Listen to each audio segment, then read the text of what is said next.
cognitive dissonance, meaning you're aware of one thing intellectually, and yet you're disconnected from it. So as I heard an interesting podcast of what does it mean to be a mensch, a human being, a decent person? Well, think about what you believe in and what you buy into. What is your belief system? Then live it. If you don't live it, there's a dissonance, there's a disconnect from which that cognitively you're aware of, and you don't live it. So if you believe, if a guy believes, a young guy in his 20s, not yet married, believes that women should be respected, women should be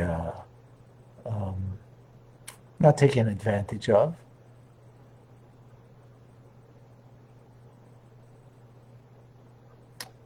then guess what? You won't look to take advantage of someone for your own pleasure.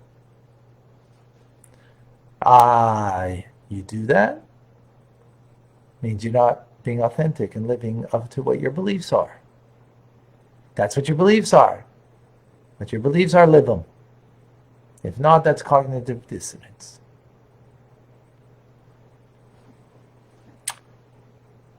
Welcome to Tanya Today. I'm Rabbi Ronnie Fine, coming to you from Chabad in Montreal, Canada. It's a privilege and a pleasure to share with you the Tanya. We continue our journey together. Our wonderful journey together, day in, day out. Each day, the Alter Rebbe shares a golden nugget, a truth, a divine truth that enhances our lives day in, day out, which is unreal. It can be a small teachings, but with profound and deep ramifications in our lives. We continue in chapter 21 to appreciate the yichud, the oneness of God, the unity of God. God creates the world through his word. And in that word that he creates, we would think, because what my experience is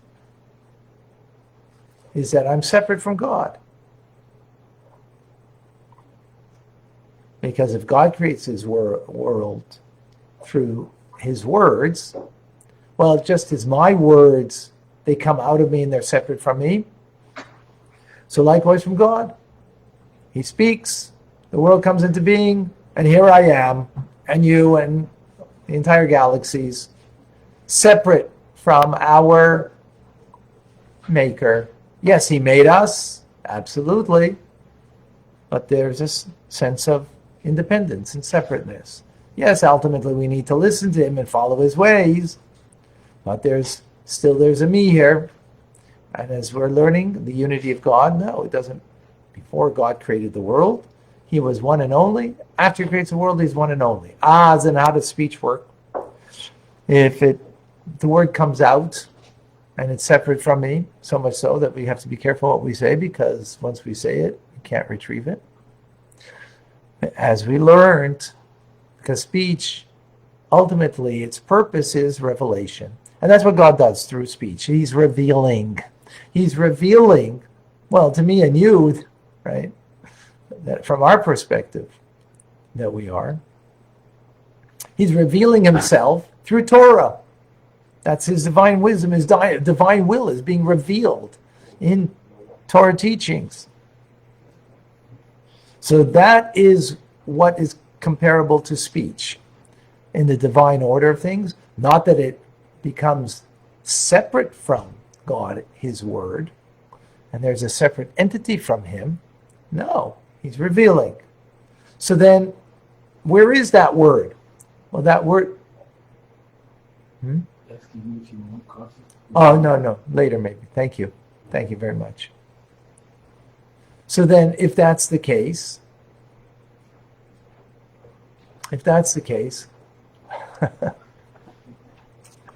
you're so kind. Wow. I got a special delivery from our dear Pesach. So you know what? Just in honor, I make a bracha. Baruch atah Adonai Eloheinu shehakol niyeh b'dbarei. L'chaim. Ooh, some hot coffee. Yes. Before we had a fruit. Ooh, should I have again? Yes, Tu B'Shvat.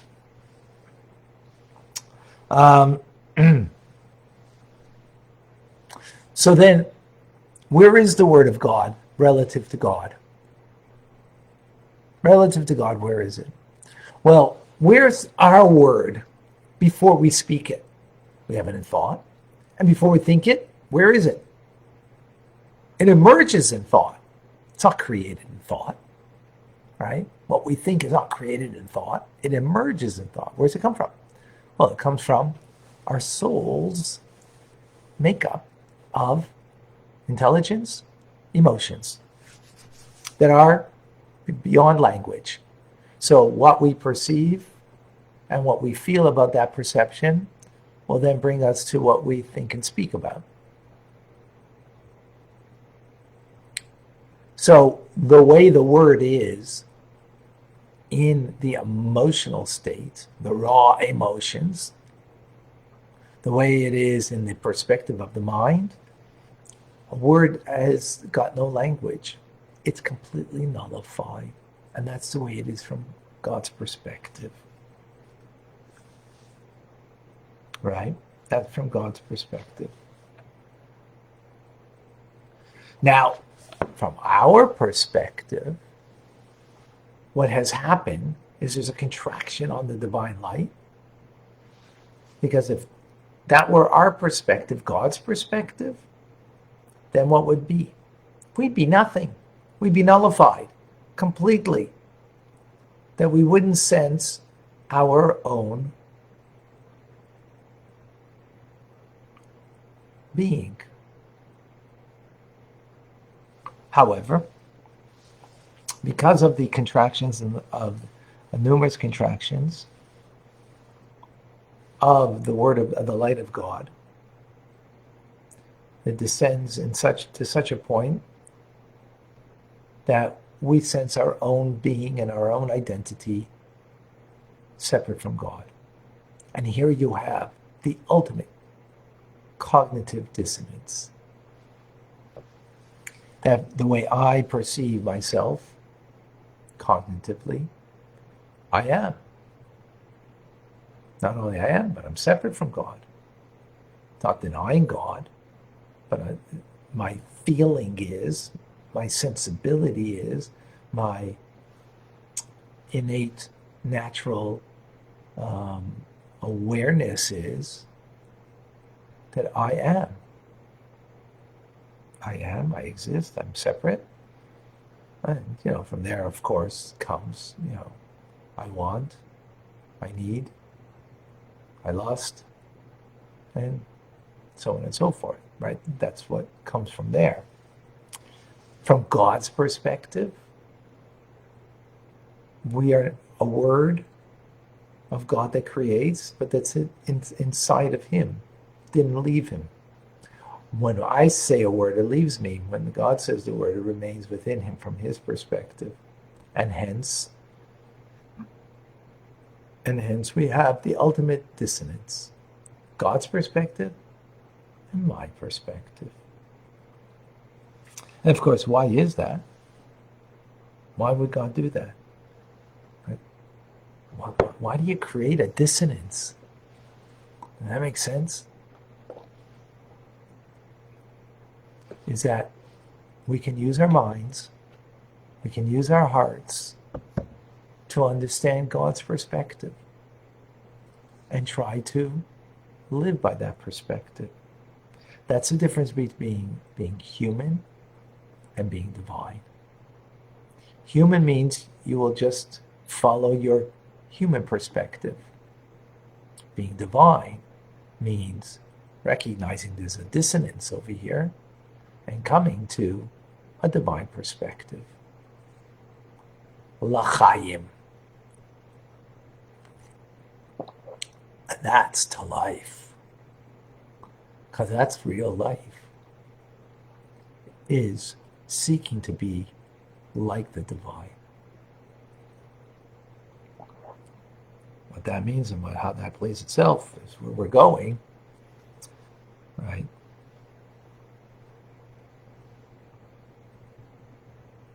But a wonderful, beautiful nugget of teachings for the day.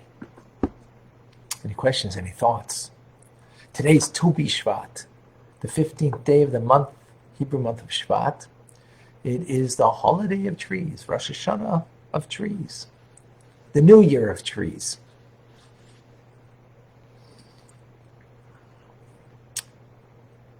We Jews are unusual people. A new year for trees? Hey. Isn't, January the 1st is not enough of a new year? Well, for us not. Of course, Rosh Hashanah is the new year for the year that we count, and therefore the sabbatical year when it comes. We have a new year for kings. Kings today, but documentation used to be back in the day. The new year started for the reign of a king from the 1st of Nisan, the month of the holiday Passover falls out. We also have a new year for tithing of animals, the month of Elul. A new year for sabbatical years and for the year itself, for the days of the year, when it begins, Rosh Hashanah. And then we have a Rosh Hashanah, a new year for trees, which is today. So today's a day to take some fruit, particularly the fruit of Israel that has been blessed. 7 different types of fruit, which is wheat, barley, fruit produce, in other words, grapes, pomegranates, figs,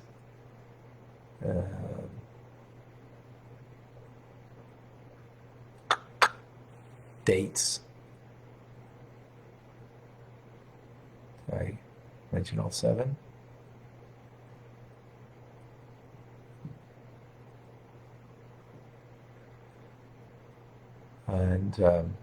And there's a custom to eat boxer today. And if you can get a new fruit that you haven't had for this past year, so you can make a blessing, a shechianu, thanking God to bring you to this time, which we did earlier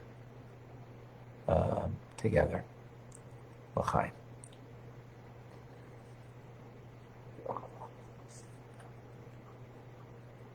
Okay. Elise, I have a ripe esrog on one of my trees. Should I harvest it today? Well, it could be used for esrog. No, it's not going to last till September. So maybe.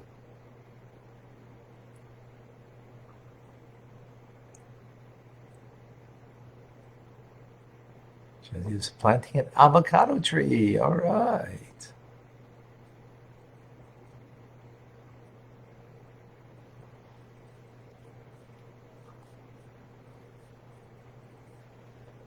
Amazing.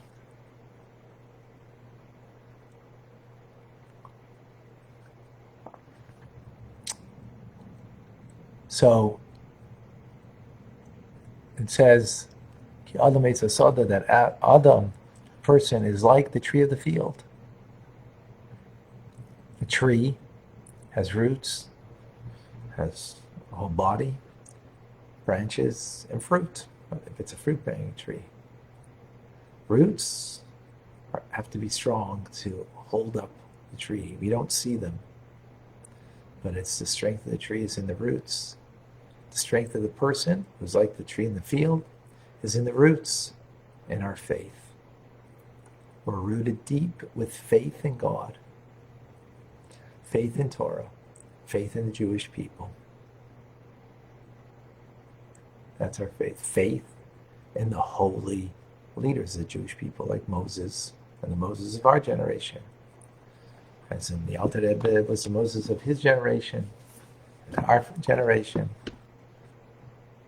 Right.